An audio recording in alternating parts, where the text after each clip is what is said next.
Hello students, क्या हाल चाल। बेटा लास्ट वीडियो सीरीज में मैंने आपसे कहा था कि फिजिकल केमिस्ट्री के ना सिर्फ हम क्वेश्चन करेंगे, हमको थ्योरी भी बहुत डिटेल में पढ़नी होगी। देखिए we are already done with the theory part, और अब जिस पार्ट के लिए आप लोग सबसे ज्यादा एक्साइटेड थे, दैट इज जेई के रिसेंट ईयर्स के पीवाईक्यूज। हम लोग केमिस्ट्री में, फिजिकल केमिस्ट्री में देखिए ऑर्गेनिक केमिस्ट्री का और इनऑर्गेनिक केमिस्ट्री का हम पीवाईक्यू ऑलरेडी कर चुके हैं। अब बारी आ जाती है फिजिकल केमिस्ट्री की। सबसे पहले मैं आपको बता दूं कि अटेम्प्ट किस तरीके से करना है।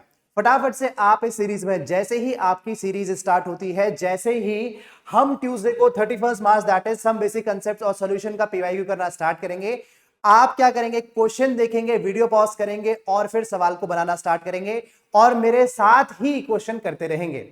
अगर आपका आंसर सही है तो आप आगे बढ़ते रहिएगा, यानी कि हर वीडियो के एंड में मुझे आपके नंबर चाहिए कि आपने कितने सही अटेम्प्ट करे हैं। यह काम जब तक नहीं करोगे तब तक कॉम्पिटेंसी नहीं आएगी, यानी कि सब बच्चे जब तक अपने नंबर मुझे नहीं बताएंगे आप आगे नहीं बढ़ सकते हैं। उसके बाद ही आप इस फॉर्मेट में क्या करेंगे, एनालिसिस को बहुत अच्छे से कर सकते हैं। हर एक क्वेश्चन का डिटेल्ड सॉल्यूशन मिल जाएगा आपको, एनोटेटेड पीडीएफ भी मिल जाएगी और कंप्लीट सॉल्यूशन तो है ही है, उसके पीछे जो लॉजिक है, उसके पीछे जो रीजनिंग है, वो भी मैं आपको हर क्वेश्चन का बताऊंगा। बात समझ में आती है भाई इतनी? तो शेड्यूल बहुत इंपॉर्टेंट है। देखिए शेड्यूल उसी ऑर्डर में है जिस ऑर्डर में मैंने आपको पढ़ाया है, that is some basic concepts of chemistry and solution से स्टार्ट करेंगे। Will move on to thermodynamics, then electro और रिडॉक्स एक साथ, फिर देखिए केमिकल काइनेटिक्स, ये बहुत अच्छे से करना है। पिछले 5 सालों में जो सबसे ज्यादा सवाल है काइनेटिक्स से आया है और जेई में बहुत अच्छी तरीके से पूछा जाता है, बिल्कुल रगड़ के पूछा जाता है।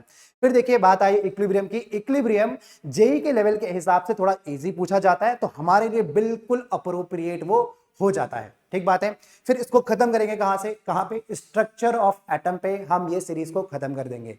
देखिए ये सीरीज उन्हीं बच्चों के लिए है। पहले मैं बता दूं कि इससे पहले जो सीरीज थी फिजिकल केमिस्ट्री के लिए, अगर आप लगभग 100 के आसपास, 100, 110, 120 के आसपास स्कोर कर रहे थे, तो हमारा प्राइमरी ऑब्जेक्टिव होना चाहिए था कि नीट के कुछ पीवाईक्यू और क्लासरूम के जो हम क्वेश्चन करते हैं उसकी मदद से 150 लेवल तक पहुंचे, 150 नंबर तक पहुंचे। अब जिन बच्चों के 140, 150 नंबर के आसपास आ रहे हैं, उनको तो इस सीरीज में कम से कम 80 to 90% एक्यूरेसी के साथ सवाल करने चाहिए। तब आप एक्सपेक्ट कर सकते हैं भाई कि आपके कितने 180 में से 180 पूरे हो जाएंगे। तो फटाफट से बताइए कितने लोग इसको डेडिकेटली एंड थॉरली अटेम्प्ट करने वाले हैं। मैं मिलूंगा आपको बिल्कुल सम बेसिक कांसेप्ट्स और सॉल्यूशन का जेई का पीवाईक्यू लेके।